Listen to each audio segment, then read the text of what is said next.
Selamat pagi, siang, sore, dan malam untuk Miss Silvi selaku dosen pengampu mata kuliah akuntansi menengah 1. Selamat pagi, siang, sore, dan malam untuk teman-teman sekalian. Kami dari kelompok 4 ingin mempresentasikan pernyataan standar akuntansi keuangan tentang aset tetap yaitu PSAK 16. Di sini saya bersama dengan rekan-rekan saya. Boleh di next slide?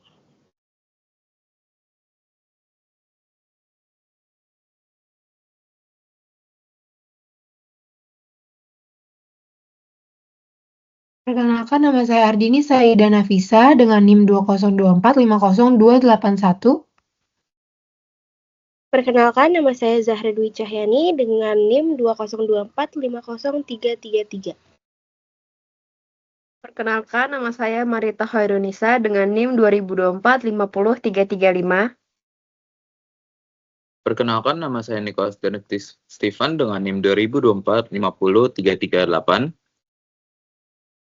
Perkenalkan, nama saya Muhammad Diva Hafizi dengan NIM 2024 50353. Perkenalkan, nama saya Natasha Rifani Sudrajat dengan NIM 2024 50367.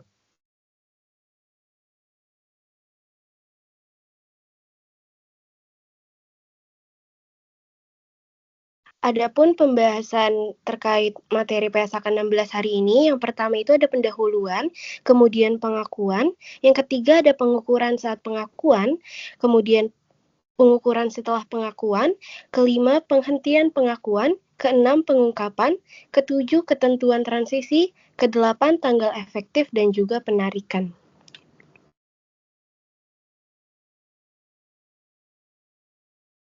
Untuk materi yang pertama, pendahuluan yaitu akan dijelaskan oleh saya Zahra Dwi Cahyani dengan NIM akhir 333. Yang pertama itu ada tujuan dari PSAK 16 atau aset tetap. Yang pertama itu mengatur perlakuan akuntansi aset tetap PSAK 16. Ini memberikan pedoman bagaimana perusahaan harus mencatat, mengukur, dan melaporkan aset tetap agar laporan keuangan konsisten dan dapat dibandingkan. Kemudian yang kedua, menyediakan informasi mengenai investasi entitas dalam aset tetap dan perubahannya. Standar ini memastikan pengguna laporan keuangan bisa melihat berapa besar investasi perusahaan dalam aset tetap.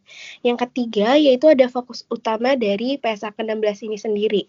Yang pertama itu ada pengakuan aset, menentukan kapan suatu aset tetap boleh diakui di laporan keuangan.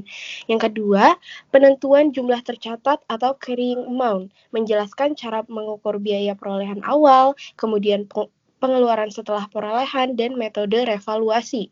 Yang ketiga, itu ada pembebanan depresiasi, mengatur bagaimana aset tetap dialokasikan sebagai beban sepanjang umur manfaatnya secara sistematis dan juga wajar.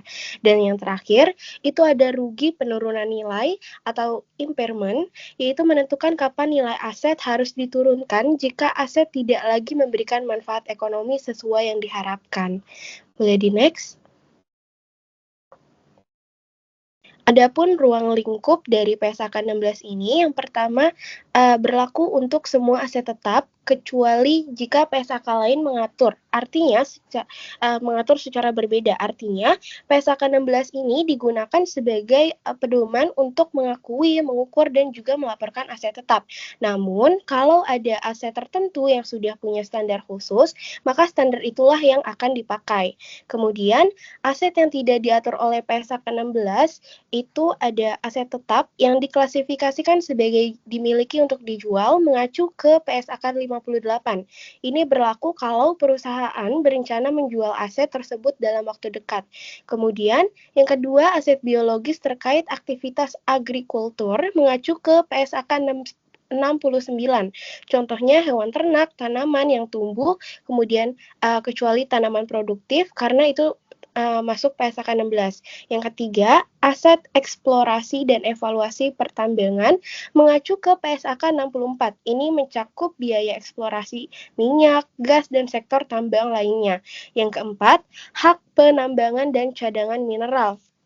tidak diatur dalam PSAK 16 karena sifatnya adalah hak atau resource yang diatur dengan ketentuan lain.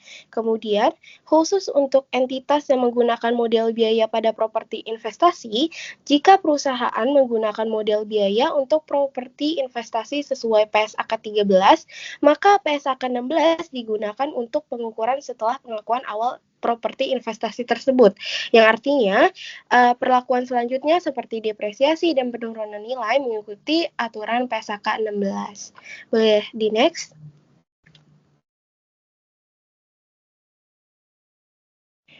Kemudian, ada pun definisi dari PSAK 16 ini.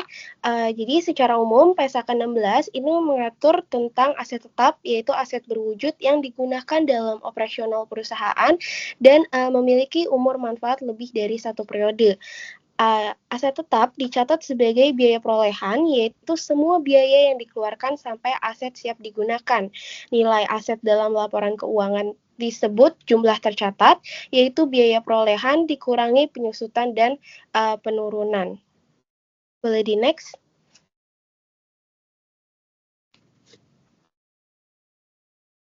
Untuk menilai apakah aset masih layak dipertahankan, digunakan konsep jumlah terpulihkan, yaitu nilai tertinggi antara nilai wajar setelah dikurangi biaya menjual atau nilai pakainya. Dari sini ditentukan apakah ada rugi penurunan nilai. Boleh di next?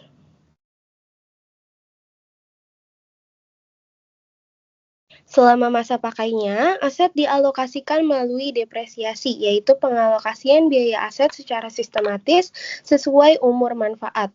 Aset juga memiliki nilai residu, yaitu estimasi nilai sisa di akhir umur manfaatnya. PSAK juga mencakup istilah lain seperti nilai wajar, nilai spesifik entitas, dan untuk sektor tertentu ada tanaman produktif yang diperlakukan sebagai aset tetap. Next. Selanjutnya akan dijelaskan oleh rekan saya.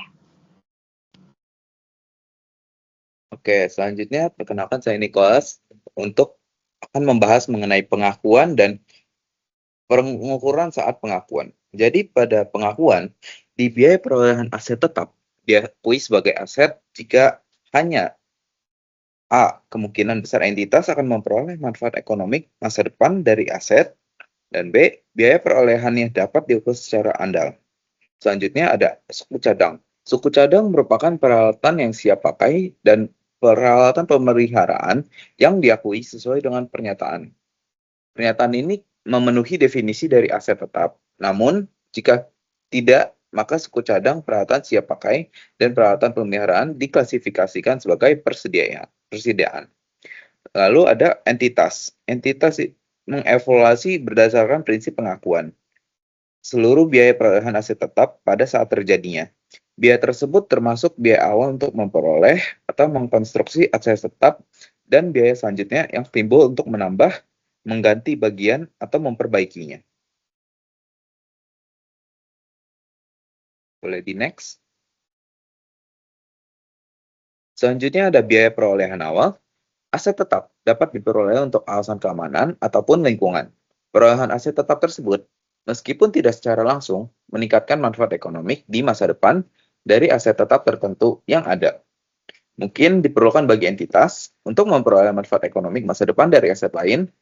Aset tetap memenuhi syarat pengakuan aset karena aset tersebut memungkinkan entitas memperoleh manfaat ekonomi masa depan yang lebih besar dari aset terkait dibandingkan dengan manfaat ekonomi yang dihasilkan seandainya aset tersebut tidak diperoleh.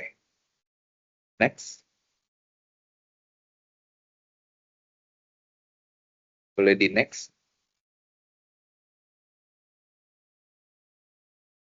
Kemudian ada biaya selanjutnya. Sesuai dengan prinsip pengakuan di paragraf ke-7, entitas tidak mengakui biaya perawatan sehari-hari. Aset tetap sebagai bagian dari aset tetap tersebut. Sebaliknya, biaya tersebut diakui dalam laba rugi pada saat terjadinya. Biaya perawatan sehari-hari terutama terdiri dari biaya tenaga kerja dan bahan habis pakai, termasuk suku cadang kecil. Tujuan pengeluaran ini sering dideskripsikan sebagai perbaikan dan pemeliharaan aset tetap. Next.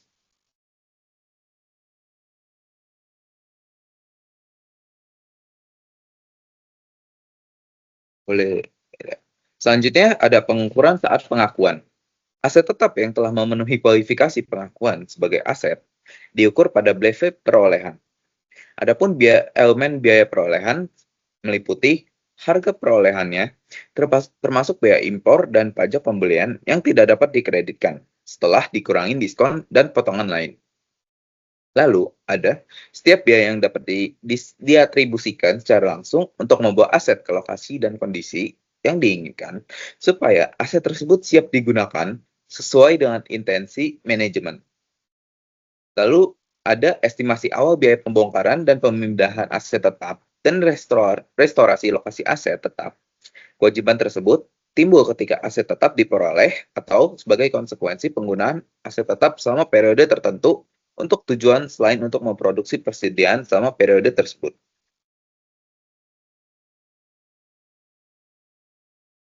Adapun contoh-contoh biaya yang dapat didistribusikan secara langsung itu yang pertama ada biaya imbalan kerja yang timbul secara langsung dari konstruksi ataupun perolehan aset tetap. Lalu yang kedua ada biaya penyiapan lahan untuk pabrik. Yang ketiga ada biaya penanganan dan penyerahan awal. Yang keempat biaya instalasi dan perakitan. Lalu yang kelima ada biaya pengujian aset. Apakah aset berfungsi dengan baik? Kemudian setelah dikurangi hasil net penjualan, setiap produk yang dihasilkan sehubungan dengan pengujian tersebut.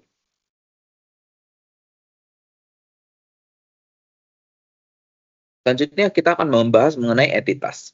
Entitas menerapkan PSAK 14, yang dimana persediaan terhadap biaya yang terkait dengan kewajiban untuk membongkar, memindahkan, dan merestorasi lokasi aset yang terjadi dalam suatu periode tertentu sebagai akibat dari penggunaan aset tersebut untuk menghasilkan persediaan selama periode tersebut. Kewajiban atas biaya yang dicatat sesuai dengan PSAK 14 atau pernyataan ini diakui dan diukur sesuai dengan PSAK 57.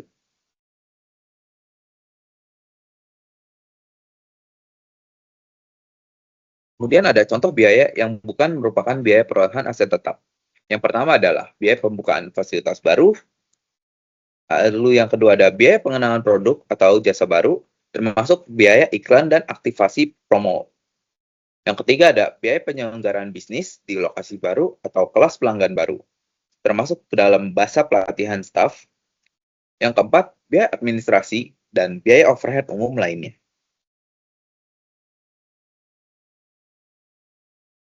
Selanjutnya pengakuan biaya. Pengakuan biaya dalam jumlah tercatat, aset tetap dihentikan ketika aset tetap tersebut berada pada lokasi dan kondisi yang diperlukan supaya aset siap digunakan sesuai dengan intensi manajemen. Oleh karena itu, biaya pemakaian dimasukkan dalam jumlah tercatat aset tersebut.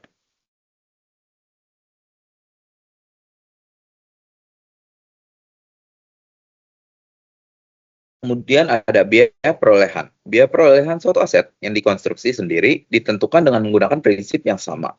Sebagaimana aset yang diperoleh bukan dengan konstruksi sendiri. Jika entitas membuat aset serupa untuk dijual dalam kegiatan usaha normal, biaya perolehan aset biasanya sama dengan biaya konstruksi aset untuk dijual. Oleh karena itu, dalam menetapkan biaya perolehan, maka setiap laba internal dieliminasi. Serupa dengan hal tersebut, jumlah tidak normal dari biaya pemborosan yang terjadi dalam pemakaian bahan baku, tenaga kerja, ataupun sumber daya lain dalam aset yang dikonstruksi sendiri tidak termasuk biaya perolehan aset tersebut. Dalam PSAK 26, biaya pinjaman menetapkan kriteria pengakuan bunga sebagai komponen jumlah tercatat aset tetap yang dikonstruksi sendiri.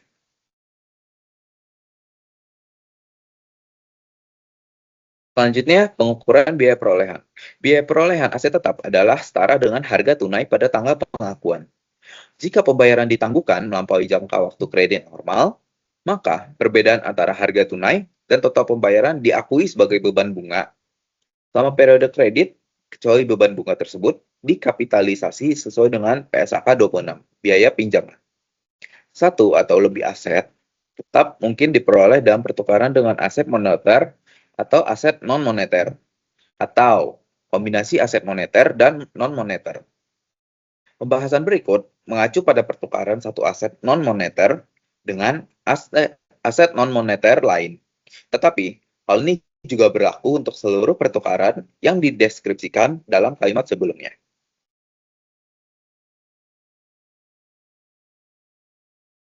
Pengukuran biaya perolehan aset tetap tersebut diukur pada nilai wajar, kecuali yang pertama, pada transaksi pertukaran tidak memiliki substansi komersial, ataupun yang kedua, nilai wajar aset yang diterima dan aset yang diserahkan tidak dapat diukur secara andal.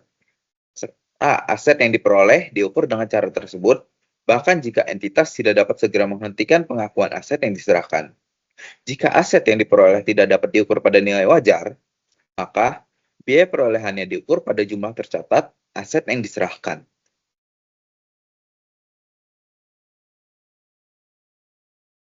Selanjutnya, nilai wajar. Nilai wajar suatu aset dapat diukur secara andal jika yang pertama, variabilitas dalam rentang pengukuran nilai wajar yang rasional untuk aset tersebut adalah tidak signifikan.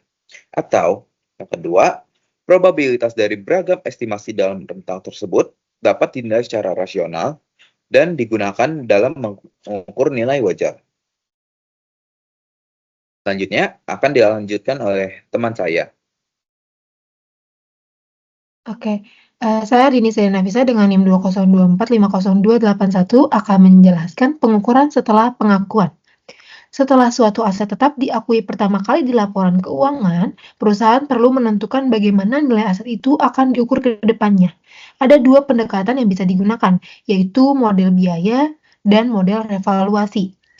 Kalau pakai model biaya, nilai aset tetap didasarkan pada harga perolehannya, dikurangi dengan akumulasi penyusutan dan rugi penurunan nilai. Jadi nilainya nggak berubah, tetap mengikuti harga waktu aset itu dibeli.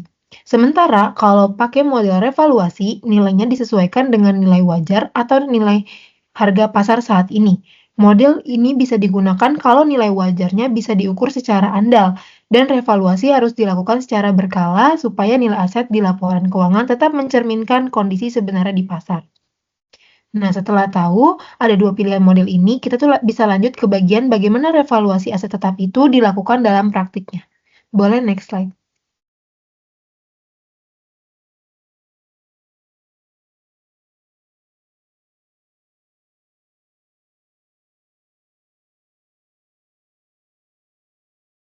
Kalau perusahaan memilih model revaluasi, maka revaluasi ini harus dilakukan per kelompok aset, bukan per item.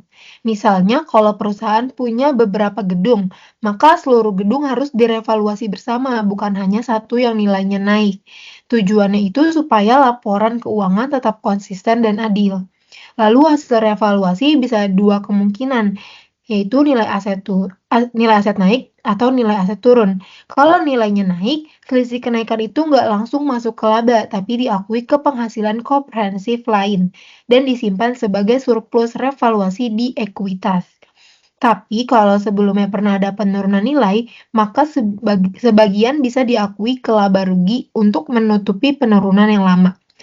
Sebaliknya, kalau hasil revaluasi malah turun, penurunan itu diakui ke laba rugi, kecuali kalau masih ada saldo surplus revaluasi dari aset yang sama, maka bisa dikompensasi dulu ke situ. Nah, hasil dari revaluasi inilah yang nantinya akan menjadi dasar baru untuk menghitung penyusutan di periode berikutnya. Boleh next slide.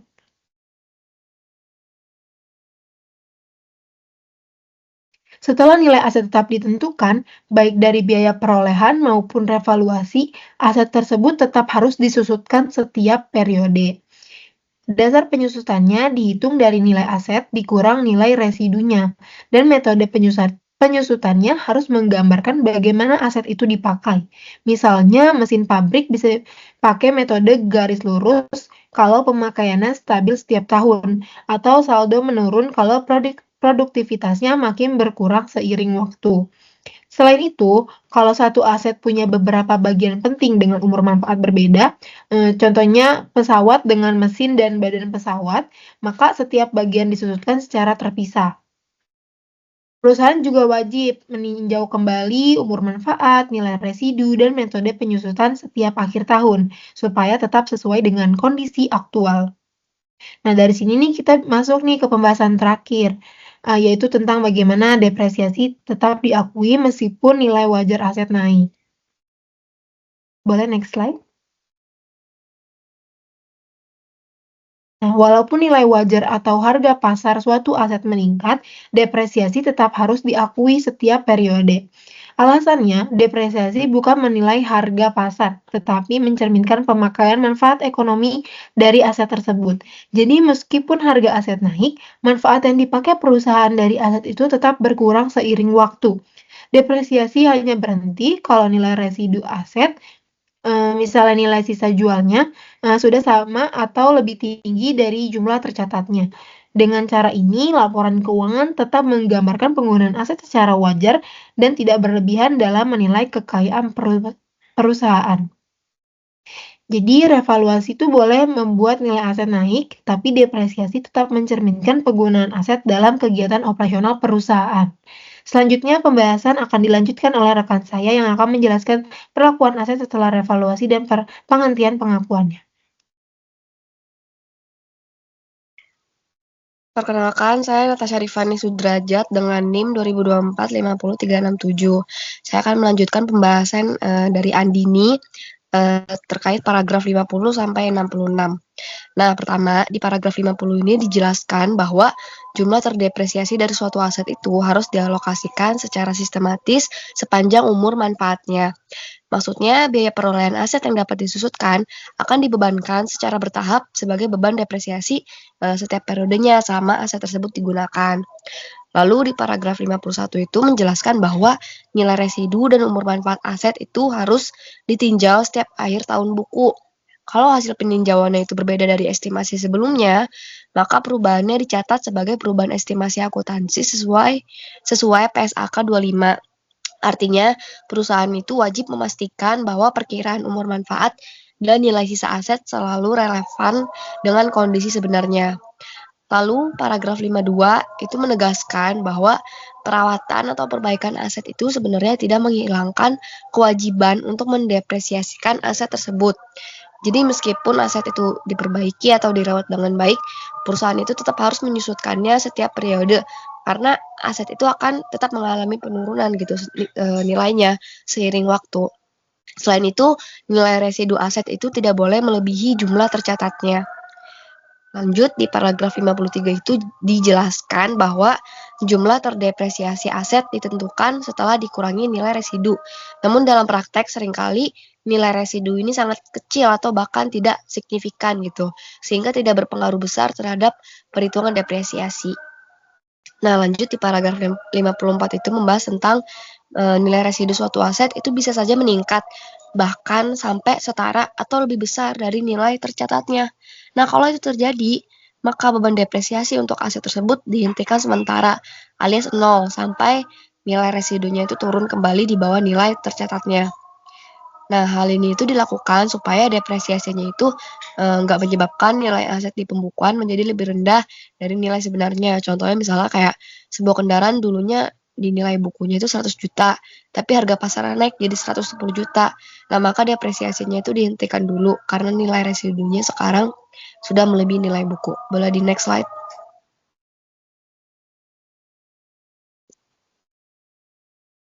Oke, selanjutnya paragraf 55 dan 56. Nah, di paragraf 55 ini dijelaskan bahwa depresiasi suatu aset itu dimulai ketika aset tersebut siap digunakan, bukan ketika aset itu dibeli. Jadi, depresiasi itu dihentikan juga ketika aset itu dilepaskan atau dijual, terus aset itu diklasifikasikan sebagai aset yang dimiliki untuk dijual. Tapi perlu diingat juga kalau depresiasi itu nggak berhenti hanya karena aset tidak digunakan sementara waktu. Jadi selama aset itu masih punya masa manfaat dan belum habis umur ekonominya, depresiasinya itu tetap berjalan.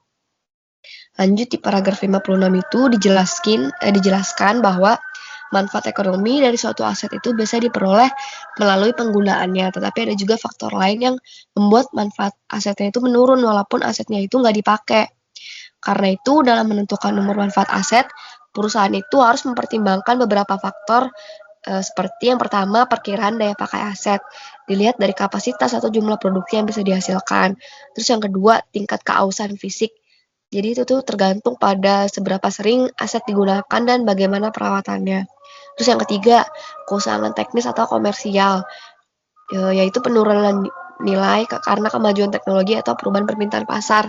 Misalnya mesin yang masih berfungsi, tapi udah kalah efisien dibandingkan mesin yang baru. Lalu yang keempat, pembatasan hukum atau administratif, seperti masa sewa, izin penggunaan, atau batas waktu operasional aset. Boleh tolong di next slide. Selanjutnya dari paragraf 57 sampai 59. Pertama, di paragraf 57 itu dijelasin bahwa umur manfaat aset itu ditentukan berdasarkan kegunaan yang diharapkan oleh entitas atau perusahaan, bukan umur fisiknya. Jadi manajemen bisa aja melepaskan aset lebih cepat daripada umur ekonomisnya sesuai kebijakan perusahaan. Lanjut yang di paragraf 58, tanah dan bangunan itu dicatat terpisah walaupun dibeli bersamaan. Karena tanah kan umumnya tidak disusutkan, karena memiliki umur manfaat tidak terbatas. Namun kalau misalkan tanahnya punya umur terbatas, kayak tanah tambang atau tempat pembuangan limbah, maka tanah itu harus disusutkan. Nah, kalau bangunan selalu disusutkan karena umur ekonomisnya atau manfaatnya terbatas gitu. Dan kenaikan nilai tanah itu nggak memengaruhi depresiasi bangunan di atasnya. Lalu paragraf ke-59 itu membahas tentang jika biaya perolehan tanah mencakup biaya pembongkaran, pemindahan, atau restorasi lokasi, maka biaya tersebut tuh harus didepresiasikan selama masa manfaat tanah. Nah, hal ini tuh berlaku jika tanah memiliki umur manfaat yang terbatas atau digunakan untuk tujuan tertentu gitu. Boleh tolong di next slide. Selanjutnya, untuk paragraf 60 sampai paragraf 62. Untuk paragraf 60 itu tentang prinsip pemilihan metode depresiasi. Jadi metode depresiasi itu harus mencerminkan pola pemakaian manfaat ekonomi aset. Artinya metode yang dipilih itu harus menggambarkan bagaimana aset digunakan untuk menghasilkan manfaat. Lalu paragraf 61 itu tentang peninjauan metode depresiasi. Jadi metode depresiasi ini tuh perlu ditinjau setiap akhir tahun gitu untuk memastikan masih sesuai dengan pola pemakaian aset. Jadi kalau misalkan pola pemakaiannya berubah secara signifikan, maka metodenya juga harus diubah. Nah, perubahan metode dicatat sebagai perubahan estimasi akuntansi sesuai PSAK 25. Lalu paragraf 62 itu menjelaskan tentang jenis metode depresiasi. Metode depresiasi yang umum digunakan itu ada straight line atau garis lurus, terus double declining balance, atau metode saldo menurun, sama metode unit produksi atau unit of production method. Boleh di next.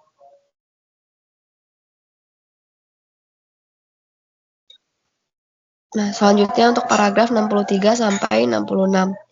Nah, paragraf 63 itu membahas tentang penurunan nilai aset tetap. Jadi untuk menilai apakah suatu aset tetap itu mengalami penurunan nilai, entitas itu harus mengikuti PSAK 48 untuk penurunan nilai aset. Nah, PSAK 48 itu jelasin bagaimana cara menelaah jumlah tercatat aset, menentukan jumlah terpulihkan, sama mengakui atau membalik rugi penurunan nilai. Lalu kalau untuk paragraf 64 itu dikosongkan, lanjut ke paragraf 65 itu tentang kompensasi atas penurunan nilai. Jadi jika aset itu mengalami penurunan nilai, rusak atau hilang, dan ada kompensasi dari pihak ketiga, maka kompensasi tersebut diakui dalam laba rugi saat kompensasi menjadi piutang gitu. Lalu ke paragraf 66 yang terakhir, jadi tentang perlakuan akuntansi untuk setiap peristiwa. Jadi semua peristiwa yang berkaitan dengan aset dicatat secara terpisah karena merupakan peristiwa ekonominya itu berbeda gitu. Kalau penurunan nilai tadi diakui sesuai PSAK 48, kalau penghentian pengakuan aset itu dicatat sesuai PSAK 16 yang lagi kita bahas, terus kompensasi pihak ketiga itu diakui dalam laba rugi tadi saat menjadi piutang, sama aset pengganti baru itu dicatat sebagai aset tetap baru sesuai PSAK 16. Jadi intinya setiap kejadian kayak kerusakan, kompensasi, atau penggantian aset itu tuh diperlakukan secara terpisah gitu dalam pencatatan akuntansi. Selanjutnya materinya akan dijelaskan oleh teman saya Marita.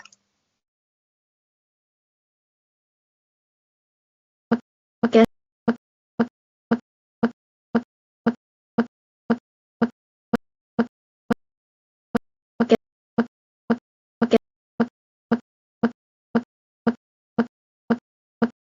Oke, selanjutnya